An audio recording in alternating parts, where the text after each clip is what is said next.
Bonjour à tous et bienvenue sur ma chaîne. Vali, raconte-moi une histoire. Nous continuons avec la librairie ambulante de Christopher Morley. Très belle écoute à tous. Chapitre 11. Nous arrivions à Woodbridge et je me demandais s'il fallait réveiller le professeur lorsque la petite fenêtre derrière moi coulissa et que sa tête apparut. « Bonjour, dit-il. Je crois que j'ai dû m'endormir. »« J'espère bien, répondis-je. Vous en aviez besoin. » Il avait en effet l'air d'aller beaucoup mieux et je fus soulagée de le constater. Je craignais vraiment qu'il soit malade après avoir passé la nuit dehors, mais il était plus coriace que je ne le pensais. Il me rejoignit sur le siège et nous fîmes notre entrée dans la ville.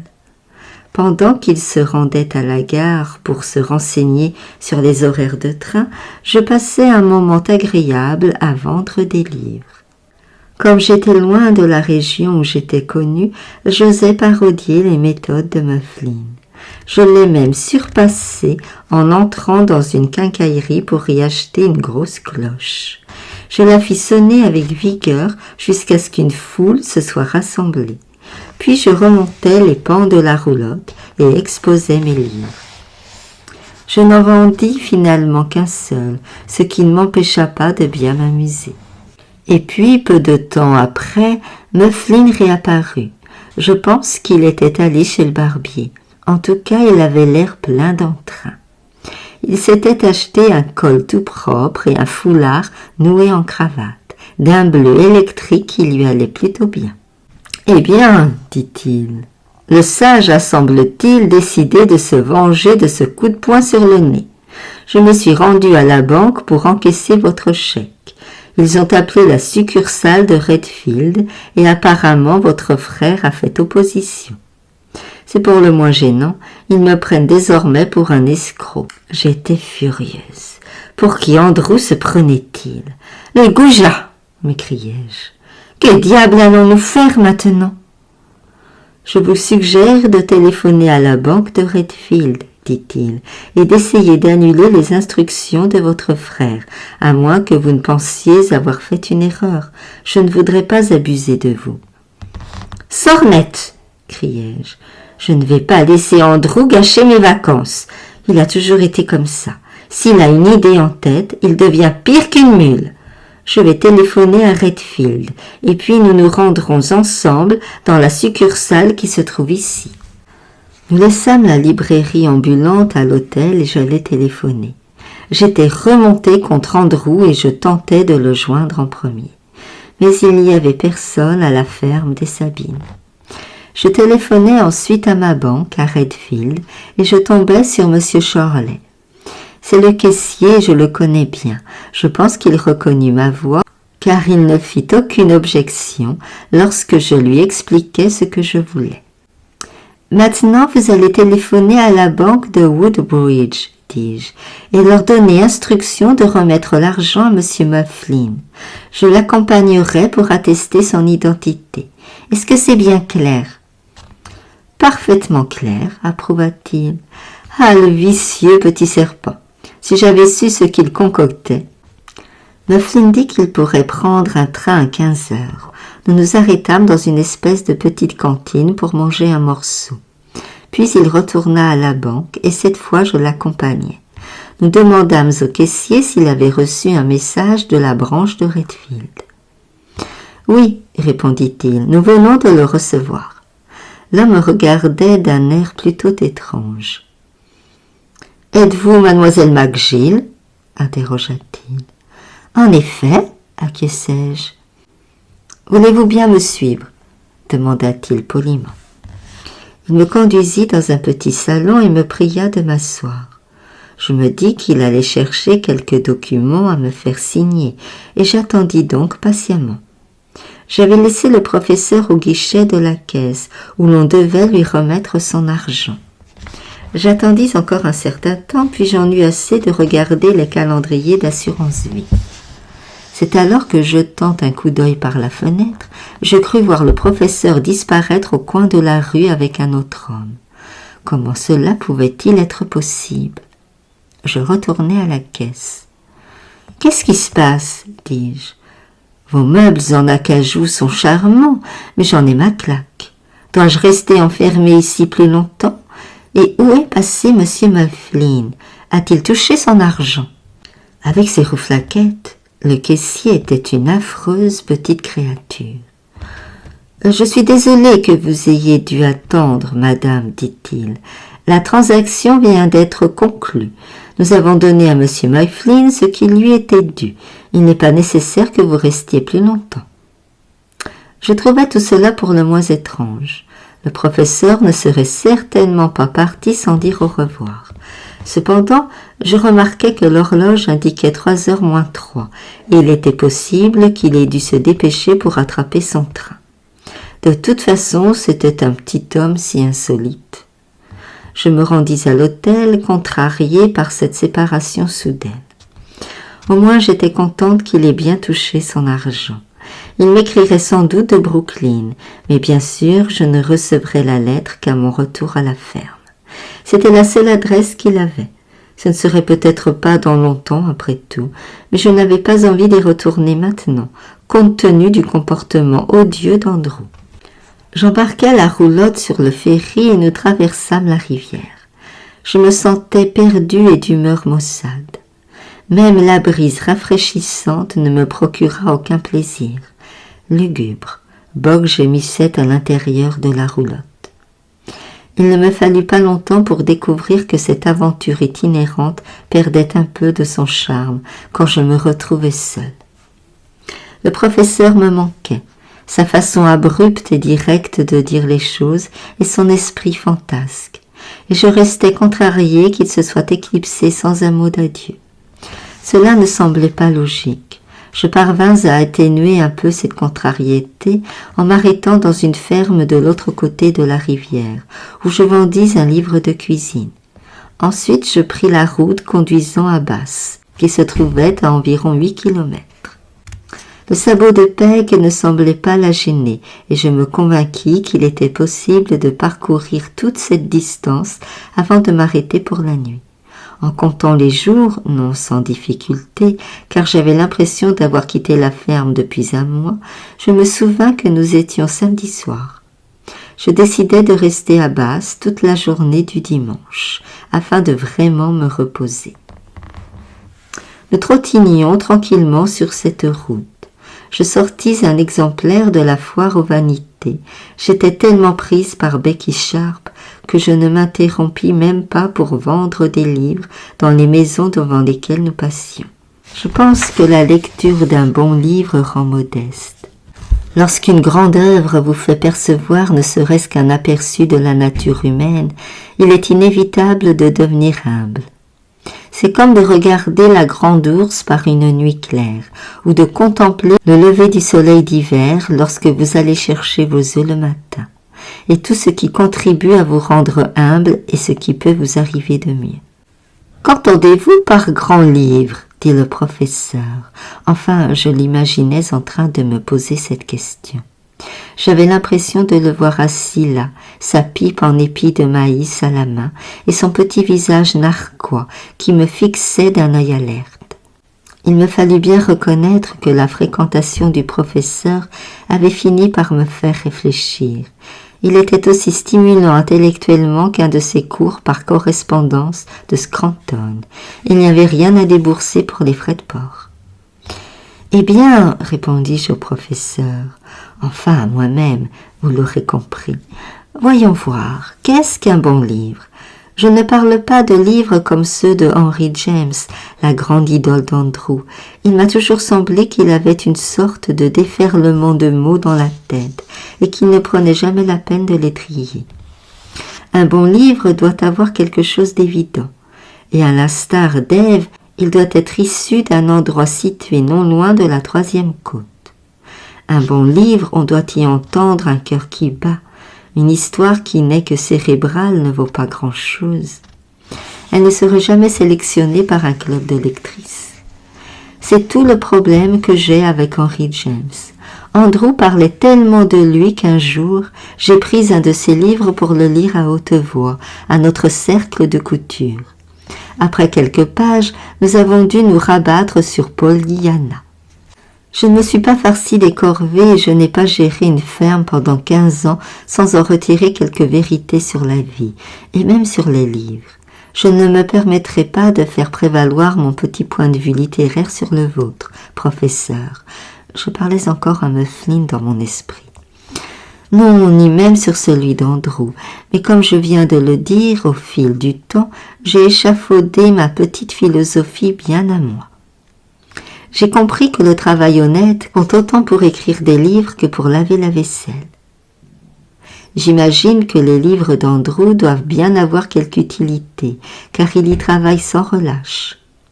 Je peux lui pardonner d'être un agriculteur fainéant, à condition qu'il s'acquitte de ses tâches littéraires à la perfection. Un homme peut tout négliger, à condition de faire une chose du mieux qu'il peut. Ainsi, il m'apporte peu d'être une nullité en littérature dès lors que j'accède à l'excellence dans ma cuisine. C'est ce qu'il m'arrivait de penser lorsque je polissais, récurais, frottais, époussetais, balayais et par-dessus le marché préparais le dîner. Si jamais je m'asseyais pour lire pendant ne serait-ce que 10 minutes, le chat prenait d'assaut la crème anglaise. De toute façon, aucune femme vivant à la campagne ne peut se permettre de s'asseoir pendant 15 minutes consécutives entre le lever et le coucher du soleil, à moins d'avoir une douzaine de domestiques. Et on ne connaît rien dans la littérature si on ne passe pas la majeure partie de sa vie assis. Il fallait que ce soit dit. Goûter au nectar de la réflexion philosophique fut donc une révélation. Peg marchait tranquillement et le chien suivait la librairie ambulante à laquelle je l'avais attaché. Je lisais la foire aux vanités et réfléchissais à toutes sortes de choses. Une fois, je descendis cueillir des feuilles d'érable écarlates qui m'avaient souri. Les véhicules à moteur qui passaient m'agaçaient avec leur poussière et leur bruit, mais l'un d'eux s'arrêta, regarda curieusement ma roulotte, et ses occupants me demandèrent des livres. J'ouvris les rabats sur le bas-côté de la route et nous nous mîmes à discuter. Ils finirent par acheter 2 ou 3 livres. Lorsque j'arrivai en vue de Basse, les aiguilles de ma montre indiquaient l'heure du souper. Je n'étais pas encore à l'aise avec la façon qu'avait Mufflin de s'imposer pour la nuit dans des fermes. Je décidai d'aller directement en ville et d'y chercher un hôtel. Le lendemain étant un dimanche, il me semblait normal de donner au cheval un bon repos et de séjourner à Basse pendant 2 nuits. La maison au Mini avait l'air à la fois propre et démodé, et puis le nom m'amusait, alors je décidai d'y aller. C'était une sorte de pension de famille haut de gamme, où l'on trouvait surtout des femmes âgées. Comparé au grand central de Shelby, le lieu me semblait aussi littéraire et excentrique qu'Elbert ou Barthes, et les gens me dévisagèrent avec méfiance, et je me mis à imaginer qu'ils allaient me refouler au prétexte qu'ils n'acceptaient pas les colporteurs. Mais lorsque j'abattis à la réception un billet flambant neuf de $5, je fus bien servi. Un billet de $5 est un titre de noblesse en Nouvelle-Angleterre. Mon Dieu, quel plaisir je pris à manger ce poulet à la crème sur des toasts et ces galettes de sarrasin au sirop. Lorsqu'on est contrainte de cuisiner soi-même, un repas mitonné par quelqu'un d'autre devient un véritable régal. Après le souper, j'étais prête à m'asseoir sous le porche avec mon chandail et à mettre à l'épreuve le rocking chair, mais je me souvins que c'était à moi qu'incombait désormais la responsabilité de perpétuer les traditions de la librairie ambulante. J'étais là pour prêcher l'évangile des bons livres. Le professeur n'ayant jamais failli dans sa mission, je décidai de me montrer à sa hauteur. Quand j'y repense, cet épisode me semble délirant, mais à l'époque, j'étais portée par une sorte de zèle évangélique. Je me disais alors que si je devais essayer de vendre des livres, autant que ce soit amusant. La plupart des dames occupaient le salon et étaient en train de tricoter, de lire ou de jouer aux cartes. Dans le fumoir, j'aperçus 2 hommes desséchés. Madame Omini, la gérante de l'établissement, assise à son bureau derrière une balustrade en laiton, passait en revue des comptes à l'aide d'une plume d'oie. Je me dis que la maison n'avait probablement pas subi le moindre choc depuis que Walt Whitman avait écrit Feuilles d'herbe. Je me mis dans un état d'esprit du type marche ou crève et décidai de donner un coup de pied dans la fourmilière. Dans la salle à manger, j'avais repéré une énorme cloche qui se trouvait derrière la porte. J'entrai dans la pièce et je m'en emparai. Debout dans le grand hall d'entrée, je me mis à la faire sonner aussi fort que mon bras en était capable. Tout ce petit monde se comporta comme si je venais de déclencher l'alarme incendie. Madame Omini, horrifiée, en laissa tomber son stylo. Les dames puritaines du salon s'animèrent et coururent vers le hall comme des cafards. En 1 minute, j'avais réussi à rassembler un auditoire tout à fait respectable. Ma tâche était désormais de parvenir à l'envoûter. « Mes amis, dis-je, en copiant inconsciemment les tours de passe-passe du professeur, cette cloche qui vous convoque généralement à la table des victuailles vous convie maintenant à des nourritures spirituelles. Avec l'autorisation de la direction et en m'excusant d'avoir troublé votre tranquillité, je vais me permettre de vous livrer quelques remarques sur la valeur des bons ouvrages. Je vois que plusieurs d'entre vous sont friands de lecture, donc il n'est pas impossible que le sujet vous soit agréable. » Ils me regardèrent avec autant de chaleur qu'une coupe glacée. « Mesdames et messieurs, poursuivis-je, vous vous souvenez bien sûr de l'histoire d'Abbé Lincoln, quand il a dit « Si vous appelez une patte une queue, combien de queues a un chien ?»« 5, me répondrez-vous. Faux, car comme l'a dit M. Lincoln, appeler une jambe une queue, d'après moi il s'agissait là plutôt d'une bonne entrée en matière. Mais je ne pus aller plus loin. Sortant de sa torpeur, Madame Omini se précipita hors de sa cage et m'attrapa le bras. Elle était rouge de colère. « Ça suffit !» dit-elle. « Non, mais ça suffit. Je dois vous demander de bien vouloir poursuivre ailleurs. Cette maison ne tolère pas les voyageurs de commerce. » En moins de 15 minutes, on avait attelé Peg et on m'avait prié de continuer ma route. En fait, j'étais tellement surprise par ma propre hardiesse que j'eus du mal à protester. Dans une sorte d'hébétude, j'atterris à l'hôtel Mouze, où l'on m'assura qu'il s'agissait d'un établissement accueillant les gens du monde des affaires. Je me rendis directement dans ma chambre et m'endormis à l'instant même où j'atteignis ma paillasse. Ce fut là mon premier et unique discours en public. Chapitre 12. Le lendemain était le dimanche 6 octobre. Je me souviens très bien de cette date. Je m'éveillais aussi enjouée que n'importe quelle héroïne de Robert Chambers. Mes doutes et ma mélancolie de la veille s'étaient dissipés, et la vie me paraissait délicieuse grâce à tout ce qu'elle avait à offrir.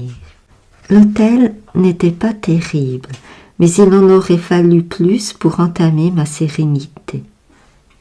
Je pris un bain glacial dans une véritable baignoire campagnarde en fer blanc, puis des œufs et des crêpes au petit déjeuner. À la table se trouvait un commis voyageur qui vendait des paratonnerres et plusieurs autres vendeurs ambulants. Je crains que ma conversation n'ait été sciemment calquée sur ce que le professeur aurait dit s'il avait été là, mais en tout cas, l'accueil fut assez cordial. Les voyageurs, après avoir trahi une certaine gêne, me traitèrent comme l'une des leurs et voulurent en savoir plus sur mon gagne-pain. Je décrivis ce que je faisais et ils avouèrent tous envier ma liberté d'aller et venir sans avoir à me soucier des horaires de train. Nous parlâmes gaiement pendant un bon moment et, presque sans le vouloir, je me mis à prêcher ma bonne parole littéraire. Ils finirent par insister pour que je leur montre la librairie ambulante. Nous nous rendîmes tous à l'écurie où se trouvait la roulotte, et ils parcoururent les rayonnages de livres. En un rien de temps, j'en avais vendu pour $5, alors que j'avais pris la décision de ne pas faire d'affaires le dimanche. Mais je ne pouvais pas refuser de leur vendre ma marchandise, car ils semblaient tous désireux d'obtenir quelque chose de vraiment bon à lire. L'un d'entre eux n'arrêtait pas de parler de Harold Bell Wright, mais je dus admettre que je n'avais jamais entendu parler de lui. Manifestement, le professeur n'avait pas ses ouvrages en stock. J'étais ravie de constater que la petite Barberousse ne savait pas tout sur la littérature. Après ça, j'hésitais entre aller à l'église ou écrire des lettres. Finalement, je choisis les lettres. Je m'attaquai à Andrew. Voici ce que je lui écrivis. Hôtel Mouze à Basse, dimanche matin. Cher Andrew, je n'arrive pas à croire qu'il y a à peine 3 jours, je me trouvais encore à la ferme des Sabines.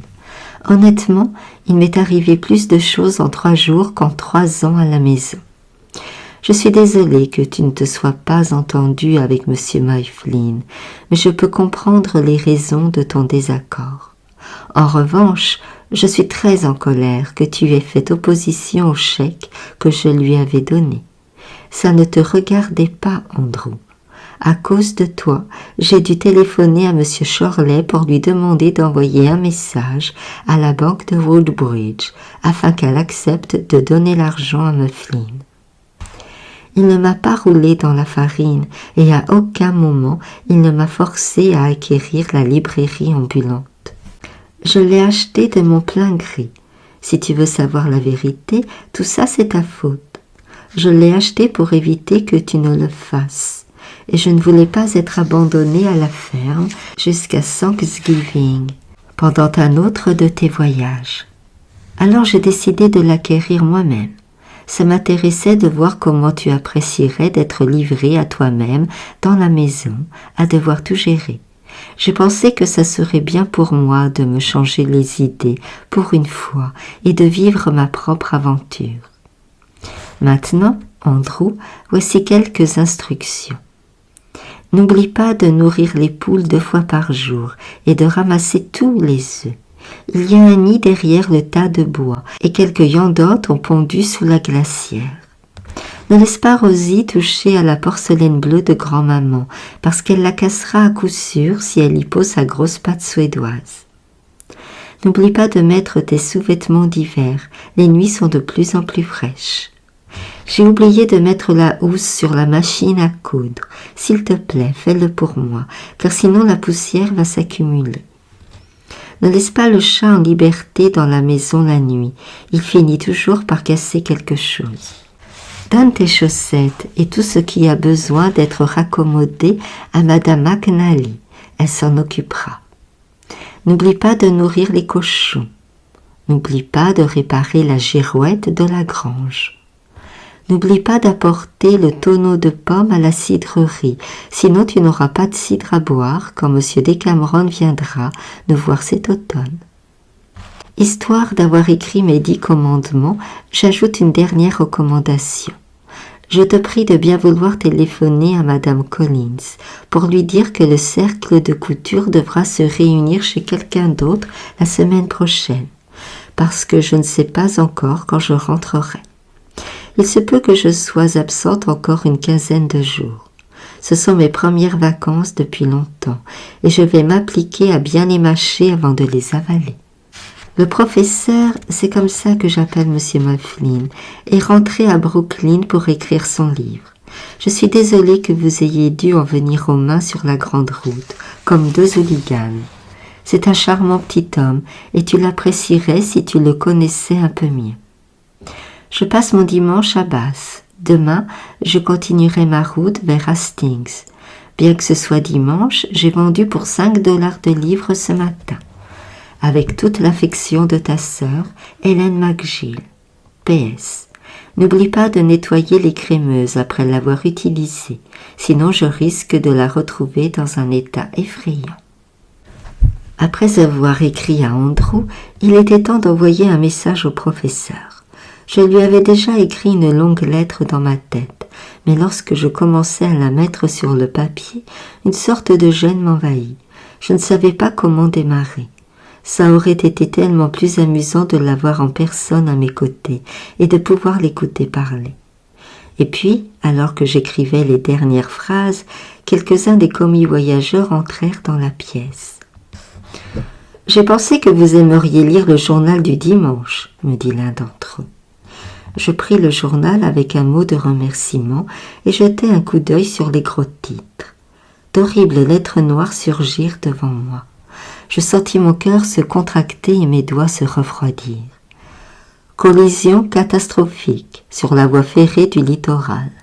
Un train express se heurte à un aiguillage ouvert. 10 morts et plus d'une vingtaine de blessés. Défaillance de la signalisation ferroviaire. Les lettres semblaient se dresser devant moi, aussi grandes qu'un panneau publicitaire pour du lait en poudre. Je lus les détails en frissonnant dans un état d'affreuse appréhension.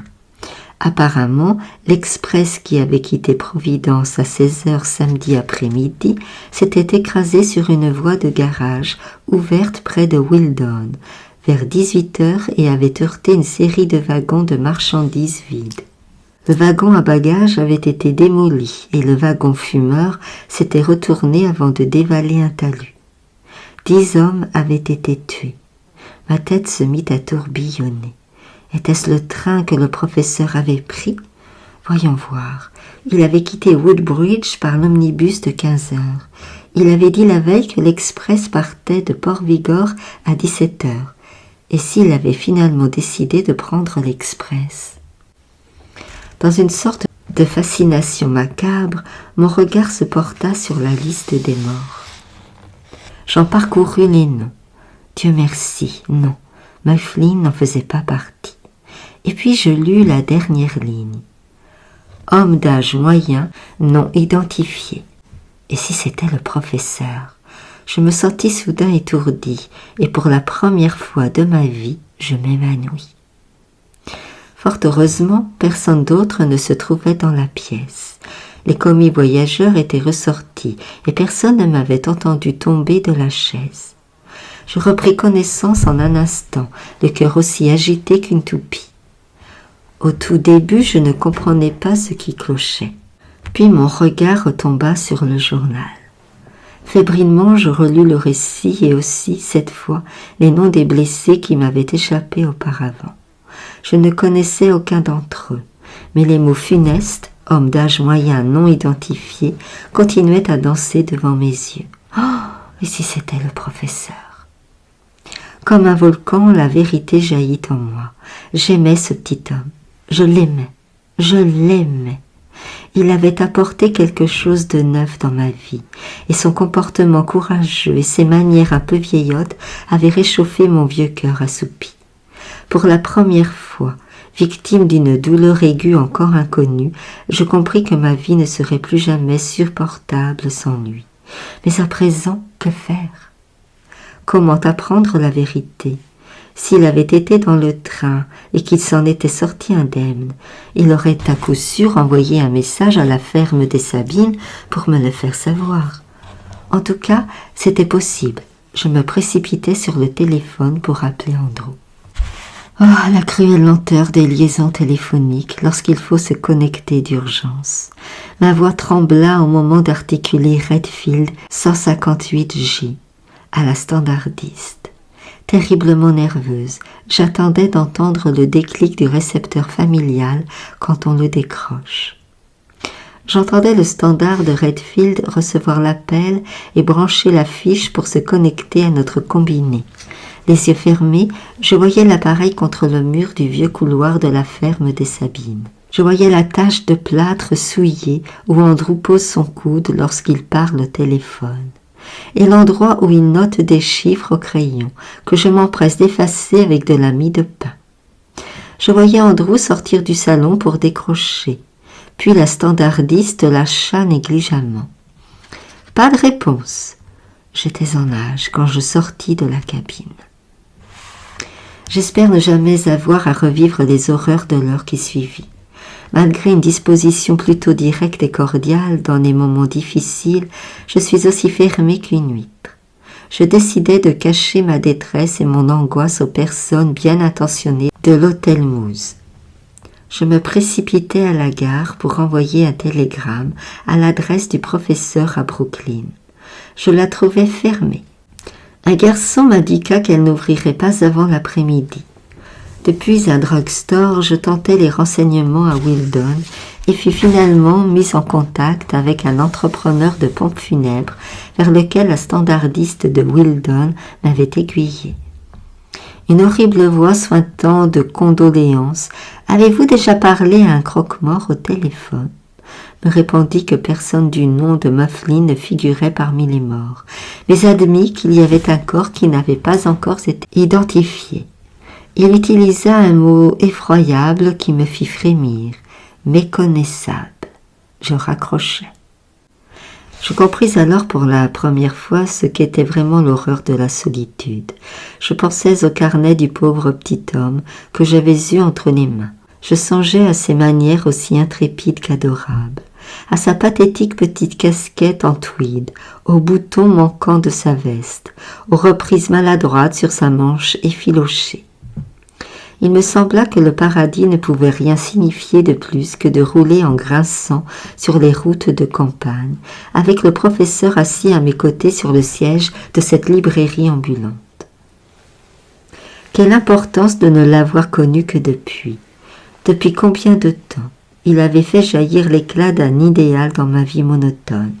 Et maintenant, l'avais-je jamais perdu? La ferme et Andrew me semblaient si pâles et si lointains. J'étais une femme quelconque, mortellement seule et désemparée. Désœuvrée, je me rendis à la lisière du village et éclatai en sanglots. Il me fallut un long moment pour me ressaisir. Je n'ai pas honte de dire qu'à ce moment-là, j'admis enfin cette vérité plus aveuglante que jamais. J'étais amoureuse d'un petit libraire à la barbe rousse qui me semblait plus séduisant que le chevalier galant. Je me jurai alors que s'il voulait de moi, je le suivrais jusqu'à la lune et bien au-delà. Je retournai à l'hôtel.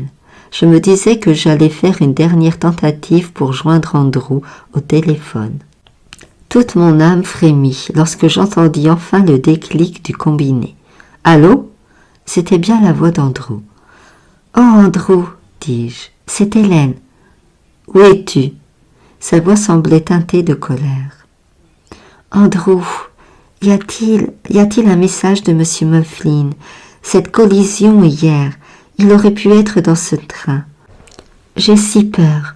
Penses-tu qu'il ait été blessé? » « Baliverne que tout ça, » répondit Andrew. « Si tu veux savoir ce qu'il en est de Mufflin, il est en prison à Port-Vigor. » Et là, je pense qu'Andrew a dû être pour le moins surpris. Je me suis mise à rire et à pleurer simultanément, et dans mon délire, j'ai raccroché le combiné. Chapitre 13. Mon premier réflexe fut de me cacher dans un coin obscur où je pourrais donner libre cours à mes sentiments sans crainte ni retenue. Je recomposai mon visage du mieux que je pus avant de quitter la cabine téléphonique. Puis je traversai le hall d'entrée et sortis furtivement par la porte latérale. Je réussis à trouver le chemin de l'écurie, où la bonne vieille Peg grignotait dans son box. L'odeur familière de la jument et celle du cuir vieilli de son harnais m'allèrent droit au cœur. Et tandis que Bock s'ébattait à mes pieds, j'abandonnai ma tête sur le cou de Peg et me mis à pleurer. Je crois que cette vieille jument, bien en chair, comprit mon désarroi. Elle était, comme moi, randouillarde, quelconque, plus toute jeune, et comme moi, elle aimait le professeur. Soudain, 2 mots d'Andrew résonnèrent de nouveau dans mon crâne. Euphorique et soulagée, j'y avais alors à peine prêté attention, mais à présent ils me revinrent à l'esprit. En prison. Le professeur était en prison. C'était donc ça, l'explication de son étrange disparition à Woodbridge. Ce petit mufle de Chorley avait dû téléphoner de Redfield, et lorsque le professeur s'était présenté à la banque de Woodbridge pour encaisser le chèque, il l'avait arrêté. C'est pour ça qu'il m'avait isolé dans ce salon en acajou. Andrew devait être derrière tout cela. Le vieil imbécile. Je me sentis humiliée et mon visage rougit de colère et d'indignation. Jusque-là, je n'avais jamais éprouvé de véritable colère. Je sentais mon cerveau en ébullition, le professeur en prison, ce petit homme galant, chevaleresque, enfermé avec des clochards et des voleurs à la sauvette, soupçonné d'être un escroc. Comme si je ne pouvais pas prendre soin de moi-même. Pour qui le prenait-il? Pour un ravisseur? Je décidai aussitôt de retourner à Port-Vigor sans plus tarder. Si Andrew avait réussi à faire enfermer le professeur, le chef d'accusation ne pouvait être que de m'avoir escroqué. Ce ne pouvait certainement pas être pour l'avoir fait saigner du nez sur la route de Shelby. Et si je débarquais en personne pour réfuter ce chef accusation, il n'aurait d'autre choix que de relâcher M. Mufflin. Je crois que j'étais en train de parler toute seule dans le box de Peg, quand le palefrenier apparut. Il eut l'air plutôt déconcerté de me surprendre, le visage rougi et manifestement agité, en train de parler à un cheval. Je lui demandai à quelle heure partait le prochain train pour Port-Vigor. « En fait, ma petite dame, ils disent que tous les trains locaux y sont cloués sur place, donc l'épave de Wildon, elle n'est pas déblayée. En plus, qu'on est dimanche, faut pas y espérer un départ avant demain matin. » Il me fallut faire le point. Je n'étais pas si loin que ça de Port-Vigor. Un taco du garage local pouvait m'y conduire en quelques heures tout au plus. Mais sans que ce soit forcément logique, il me semblait plus approprié d'aller à la rescousse du professeur dans sa librairie ambulante, même s'il faudrait plus de temps pour y arriver. À dire vrai, même si j'étais en colère et humiliée à l'idée qu'Andrew l'ait fait jeter en prison, je ne pouvais m'empêcher, au fond de moi, d'être plutôt reconnaissante. Et s'il avait été dans le train au moment de la collision? À son insu, le sage de Redfield avait joué le rôle de la Providence. Quoi qu'il en soit, si je prenais tout de suite les rênes de la librairie ambulante, je pourrais arriver à Port-Vigor avant lundi matin. Les bonnes gens de l'hôtel Moose furent pour le moins surpris de la rapidité avec laquelle j'expédiais mon déjeuner. Mais je ne leur fournis aucune explication. Dieu sait que j'avais la tête pleine d'autres pensées, au point que si la compote de pommes avait été faite avec de l'amiante, je ne suis pas certaine que je m'en serais aperçue. Vous savez, une femme ne tombe amoureuse qu'une fois dans sa vie, et si elle doit attendre d'avoir presque 40 ans, alors c'est que c'est pour de bon. Il se trouve que je n'avais pas été vaccinée contre l'amour par des flirts de jeunes filles. J'avais commencé à être gouvernante alors que je n'étais encore qu'une gamine, et une gouvernante n'a pas souvent l'occasion d'être coquette. Alors le jour venu, ça lui ravit le cœur. Une femme donne enfin sens à sa vie quand elle tombe amoureuse. Et je me fiche qu'elle soit bien en chair, d'un physique ingrat ou quelconque, et plus de la première fraîcheur. Elle sent ce frémissement sous ses côtes, et elle tombe de l'arbre comme un fruit mûr. Je me fichais que Roger Mufflin et moi-même formions un couple aussi bizarre que ce bon vieux docteur Johnson et sa femme. Je ne savais qu'une chose.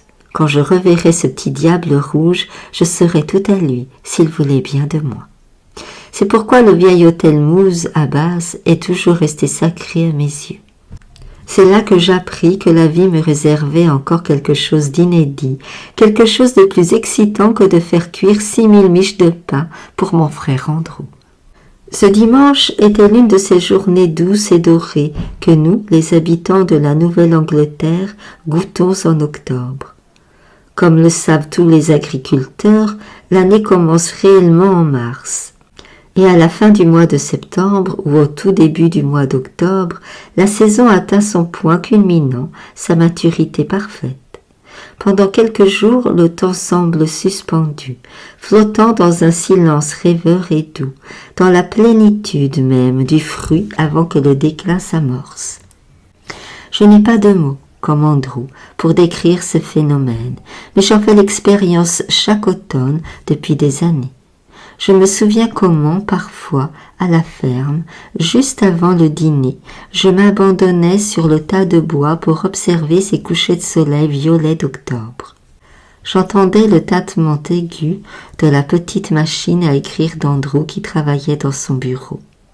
Puis j'essayais d'absorber en moi la beauté et la nostalgie du tout, avant de revenir en courant éplucher les pommes de terre. Peg tira la librairie ambulante dans une espèce de souffle joyeux tout le long du chemin du retour. Je pense qu'elle savait que nous retournions voir le professeur. Bock, lui, caracolait tout aussi joyeusement le long de la route. J'avais tout mon temps pour réfléchir. Leur jubilation m'arrangeait car j'avais beaucoup à cogiter. Une aventure qui avait commencé comme une bonne blague ou un caprice était devenue l'essence même de ma vie. J'étais fantasque, peut-être, et aussi romantique qu'une jeune poule. Mais, sur la tombe de George Eliot, je plains sincèrement toute femme qui n'a jamais l'occasion d'être fantasque. Mifflin était en prison. Oui, c'était vrai, mais il aurait tout aussi bien pu être mort et méconnaissable. Mon cœur refusait de s'attrister. J'étais en route pour délivrer Mifflin d'une ignoble incarcération. Il semblait y avoir une affinité entre la saison et moi, me disais-je en voyant la verge d'or virer au bronze et se laisser aller au bord de la route. J'étais là, dans la plénitude de ma féminité, sur le point de décliner vers l'automne, et voilà que par la grâce de Dieu, j'avais enfin mon homme. Il m'avait touché par son feu intérieur et ce courage qui lui était propre. Peu m'importait ce qui arriverait à Andrew, ce qui pouvait se passer à la ferme des Sabines ou n'importe où ailleurs dans le monde. C'était ici, dans cette librairie ambulante que se trouvait mon foyer, ou dans tout autre endroit où Roger souhaiterait planter sa tente. Je rêvais de traverser avec lui le pont de Brooklyn au crépuscule, tout en regardant les gratte-ciel se découper sur le ciel brûlant. J'ai toujours tenu à appeler les choses par leur vrai nom. Il faut appeler l'encre de l'encre, même si la bouteille porte la mention substance, liquide colorante. Je n'essayais pas de dissimuler le fait que j'étais amoureuse. Bien au contraire, je m'en délectais. Tandis que la librairie ambulante avançait le long de la route et que les feuilles d'érable écarlates tourbillonnaient doucement dans l'air bleu d'octobre, j'improvisais une espèce de chant que je nommais « Hymne pour une femme bien en chair, plus toute jeune et amoureuse ». Ô Dieu, je te remercie de m'avoir élu pour cette prodigieuse aventure. Je te suis reconnaissante de m'avoir sorti de la terre stérile du célibat et de m'avoir fait connaître la gloire d'un amour plus grand que moi. Je te remercie de m'avoir appris que l'épluchage, le pétrissage et la cuisson ne sont pas tout ce que la vie me réserve. Mon Dieu, même s'il ne m'aime pas, je serai toujours sienne. J'étais en train de me chantonner ce genre de babillage lorsque, près de Woodbridge, je tombai sur une grosse voiture rutilante échouée au bord de la route. Plusieurs personnes, manifestement intelligentes et aisées, étaient assises sous un arbre pendant que leur chauffeur en décousait avec un pneu. J'étais si absorbée par mes propres pensées que j'étais sur le point de passer devant sans leur prêter attention, quand je me souvins soudain du credo du professeur. Prêcher l'évangile des livres en toute saison. Dimanche ou pas, je me convainquis que la meilleure façon d'honorer Mifflin était d'agir selon ses propres principes. Je fis donc halte au bord de la route. Ces personnes se regardèrent les unes les autres, comme surprises, et commencèrent à chuchoter entre elles. Il y avait un homme âgé au visage effilé et acéré, une femme corpulente, sans doute son épouse, deux jeunes filles et un homme habillé en golfeur. Étrangement, le visage du vieil homme me semblait familier. Je me demandais s'il s'agissait d'une fréquentation littéraire d'Andrew dont j'avais pu voir la photo. Bock se tenait près de la route avant, sa longue langue passant et repassant sur ses dents. J'étais en train de réfléchir à la manière d'entrer en matière lorsque le vieux monsieur s'écria « Où est le professeur ?» Décidément, Mifflin était un personnage connu. « Ciel !» dis-je, « Vous le connaissez aussi ? C'est le moins qu'on puisse dire, répondit-il.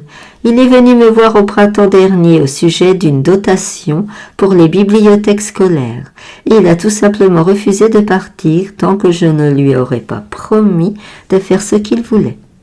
Il a passé la nuit chez nous, et nous avons parlé littérature jusqu'à 4 heures du matin. Où se trouve-t-il aujourd'hui ? Avez-vous repris la librairie ambulante ? À l'heure qu'il est, dis-je d'un air grave, M. Mufflin est en prison à Port-Vigor. La gente féminine poussa de petits cris de stupéfaction. Et le vieux monsieur lui-même, je l'imaginais doyen d'une école ou quelque chose de ce genre, ne parut pas moins surpris. « En prison ?» dit-il. « Pourquoi, diable ? Aurait-il assommé quelqu'un pour avoir lu Nick Carter et Bertha Maclay ? C'est à peu près le seul crime qu'il serait susceptible de commettre. Il est censé m'avoir soutiré $400, dis-je, et mon frère l'a fait enfermer. En vérité, il n'escroquerait même pas une poule d'un œuf fraîchement pondu. J'ai acheté cette librairie ambulante de mon plein gré. Je suis en route pour Port-Vigor afin de le libérer. Puis je lui demanderai de m'épouser, s'il le veut bien. Ça n'arrive pas tous les jours, je sais. Il me regarda, son visage fin et ridé empreint d'amabilité. C'était un bel homme, des cheveux courts et gris coiffés en brosse au-dessus d'un front large et hâlé. Je remarquai son riche costume sombre et son col impeccable. Il s'agissait d'un homme raffiné. « Eh bien, madame, dit-il, les amis du professeur sont nos amis. » Sa femme et les jeunes filles gloussèrent d'approbation. « Si vous voulez que l'on vous emmène dans notre voiture afin que vous puissiez gagner du temps, je suis sûr que Bob sera ravi de conduire votre librairie jusqu'à Port-Vigor. Notre pneu sera bientôt réparé. » Le jeune homme acquiesça de bon cœur, mais comme je l'ai déjà dit, j'étais déterminée à ramener moi-même la librairie ambulante. J'étais certaine que la vue de son propre tabernacle serait le meilleur baume pour apaiser Mufflin. Je refusai donc l'offre et expliquai la situation un peu plus en détail. « Dans ce cas, me dit-il, laissez-moi vous aider de mon mieux. » Il sortit une carte de son portefeuille et griffonna quelque chose dessus. « Quand vous arriverez à Port-Vigor, reprit-il, montrez ceci à la prison, et tout devrait se passer pour le mieux. Il se trouve que les gens là-bas me connaissent bien. » Ainsi, après avoir serré la main de tout ce joli monde, je repartis, encouragé par cette rencontre inopinée et amicale. Ce n'est que plus loin, quelque part sur la route, que je me souvins de la carte qu'il m'avait donnée. Je la sortis et compris alors pourquoi le visage de cet homme m'était si familier. La carte dévoilait tout simplement l'identité suivante. Raleigh Stone Stafford, résidence officielle du pouvoir exécutif d'Arlington. C'était le gouverneur de l'État. Chapitre 14. Je ne pus m'empêcher de sourire lorsque la librairie ambulante franchit le sommet de la colline et que je revis le fleuve à l'horizon. Tout était si différent des illusions romantiques de mon enfance. Au fond, tout cela reflétait bien ma vie, aussi loin que je m'en souvienne. Elle avait été remplie d'événements ordinaires et domestiques, des événements souvent plutôt comiques malgré mes plus fermes résolutions d'être sérieuse et cultivée.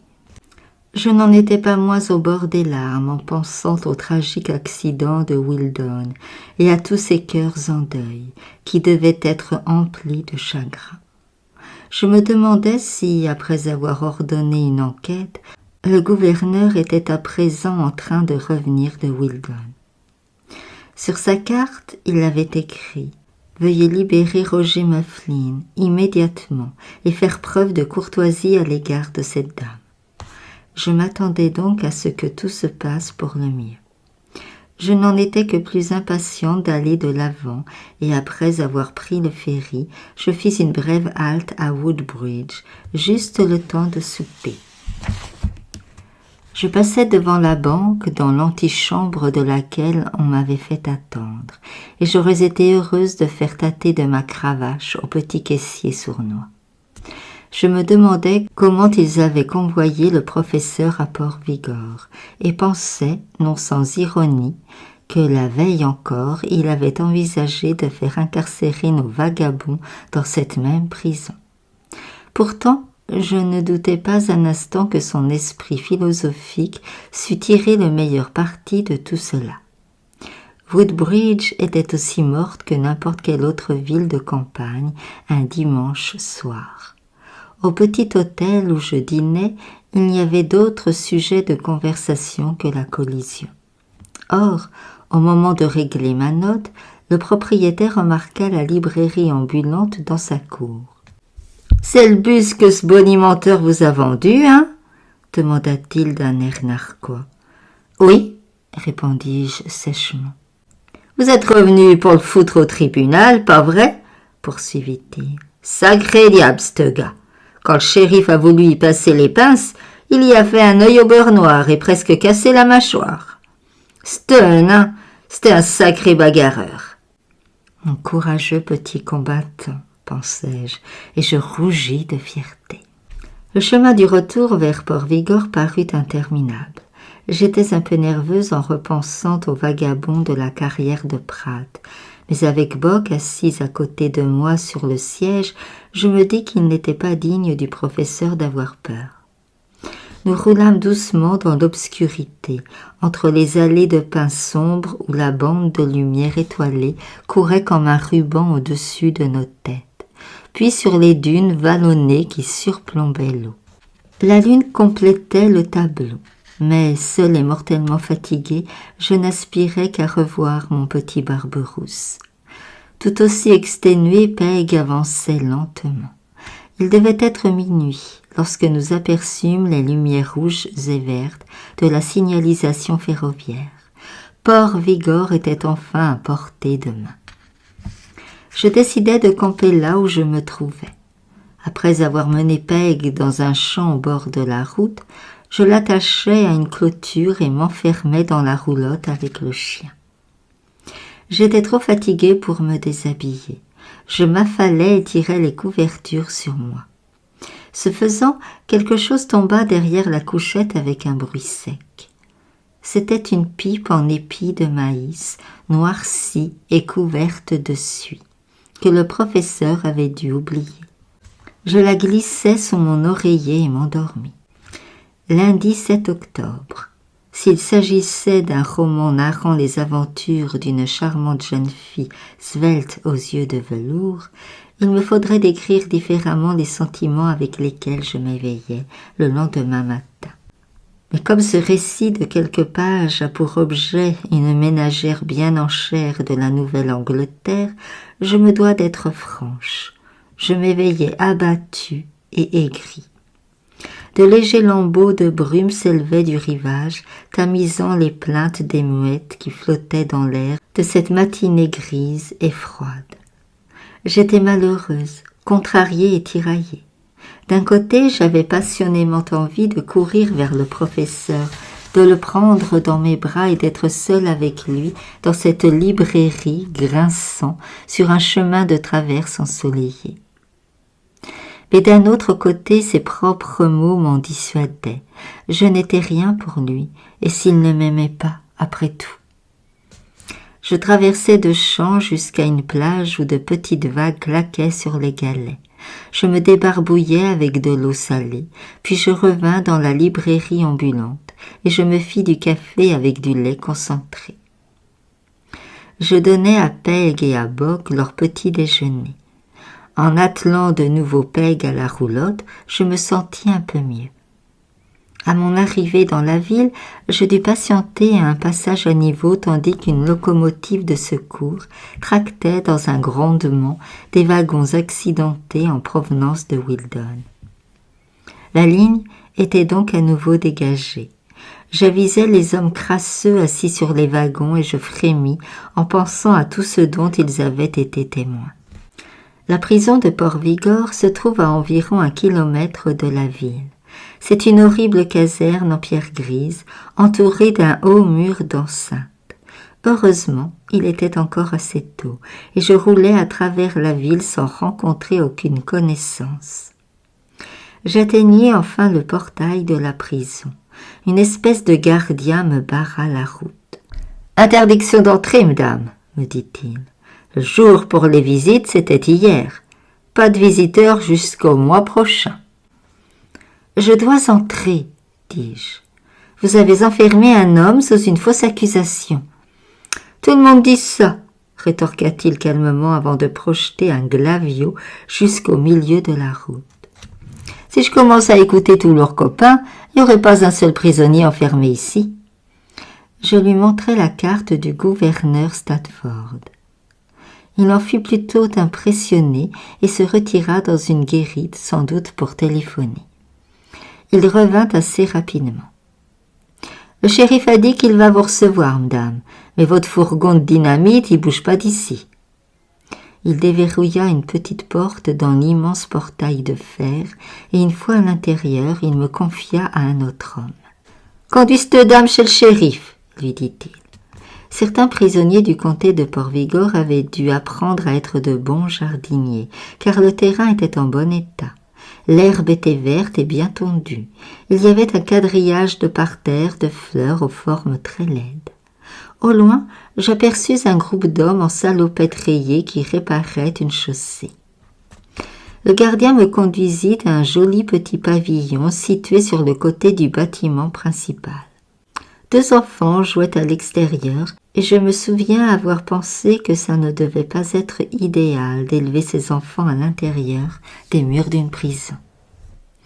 Mais j'avais d'autres choses en tête et je levai les yeux vers ce bâtiment gris et sinistre.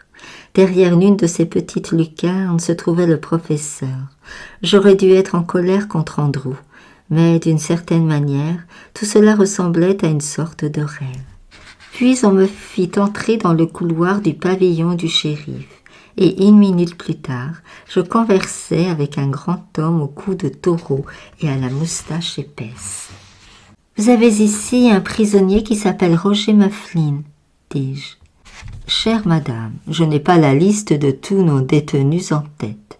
Si vous voulez bien me suivre dans mon bureau, nous pourrons consulter les registres. » Je lui montrai la carte du gouverneur. Il la prit et la regarda à plusieurs reprises, comme s'il s'attendait à voir le message qui y était écrit changer ou s'effacer. Nous traversâmes la pelouse jusqu'au bâtiment de la prison. Là, dans un grand bureau assez froid, il parcourut de l'index la liste des prisonniers. « Nous y voilà, dit-il. Roger Mufflin, âge 41 ans.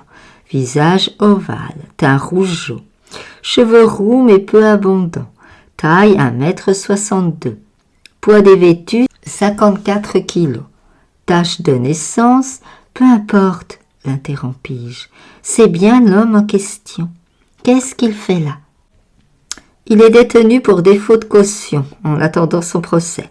Le chef d'accusation est une tentative d'escroquerie à l'encontre d'Hélène McGill, une célibataire âgée de... « Foutaise !»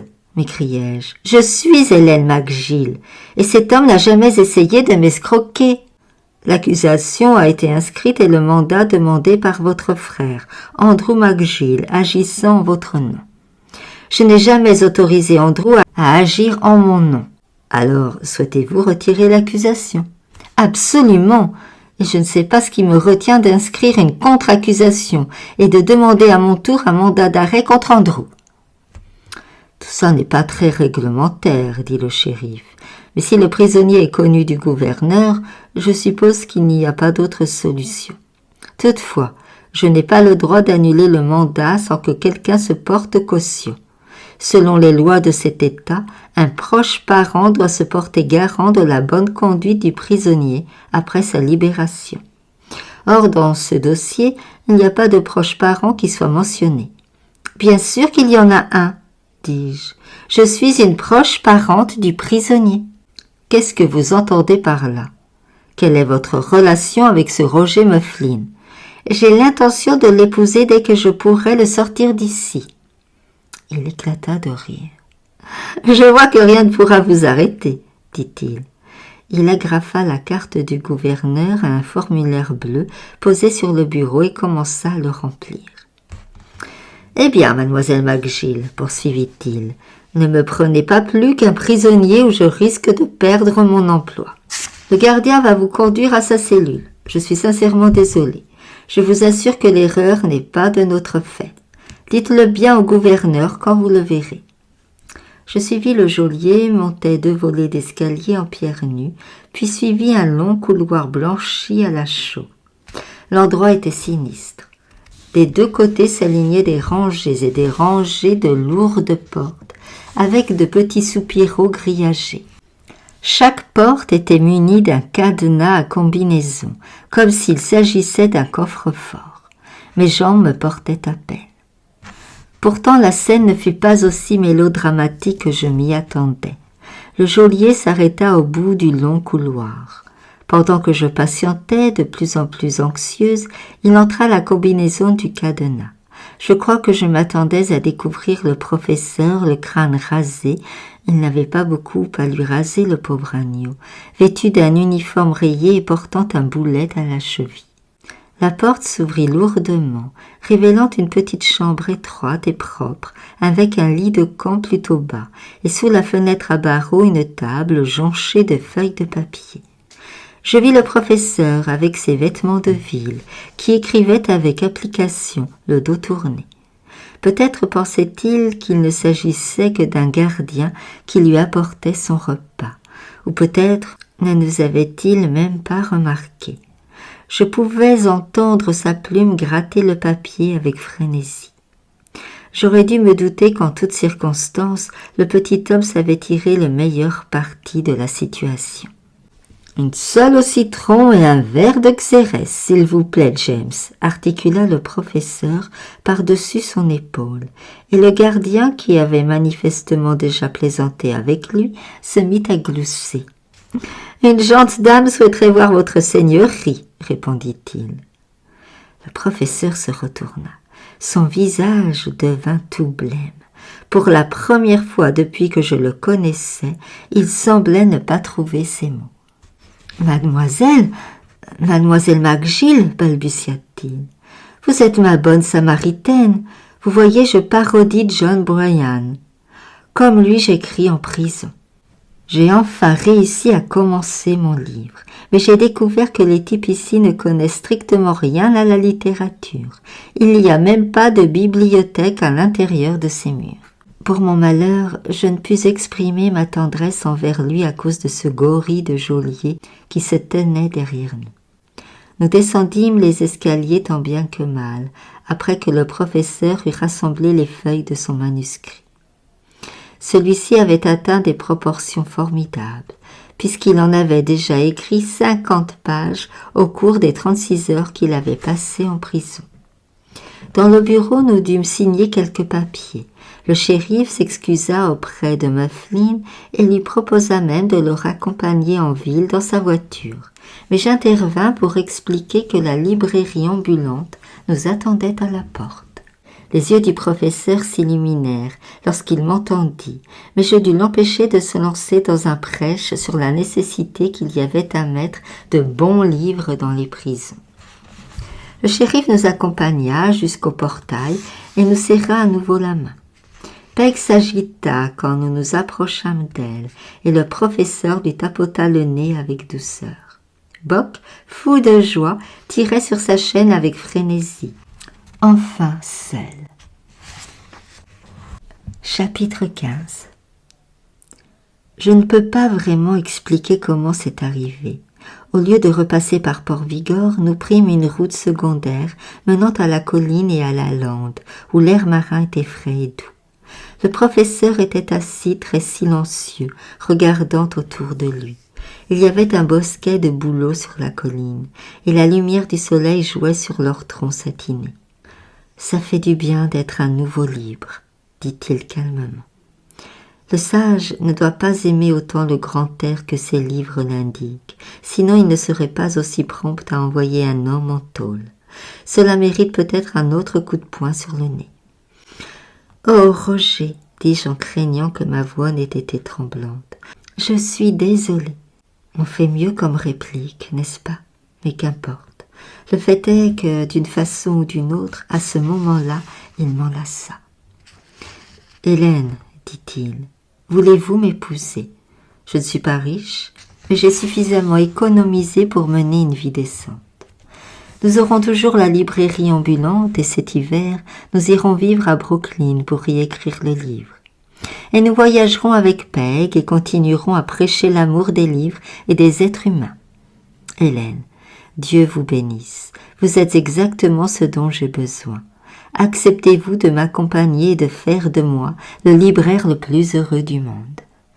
Peg dut être étonnée du temps dont elle disposa pour brouter l'herbe sans être dérangée. Tout ce que je sais, c'est que Roger et moi restâmes assis sans plus nous soucier du temps. Et lorsqu'il m'avoua que dès notre premier après-midi ensemble, il avait déjà décidé, tôt ou tard, de me faire sienne, je devins la femme la plus fière de toute la Nouvelle-Angleterre. Je confiai à Roger l'angoisse que l'épouvantable collision avait déclenchée en moi. Je pense que cette collision ferroviaire nous incita tous les deux à pardonner à Andrew ses méfaits. Nous grignotâmes un léger déjeuner sur les dunes qui surplombent le rivage. En prenant un raccourci, nous rejoignîmes ensuite la route de Shelby sans repasser par Port-Vigor. Nous n'avions de cesse de nous abreuver de paroles, pendant que Peg nous entraînait vers Greenbriar. Le plus beau, c'est qu'une bruine froide se mit à tomber pendant que nous avancions sur la route qui longeait la colline. Le professeur, comme je continue à l'appeler par habitude, ferma l'avant de la roulotte avec une bâche en toile cirée. Bock bondit et se pelotonna contre la jambe de son maître. Roger sortit sa fameuse pipe en épi de maïs et je m'assis encore plus près de lui.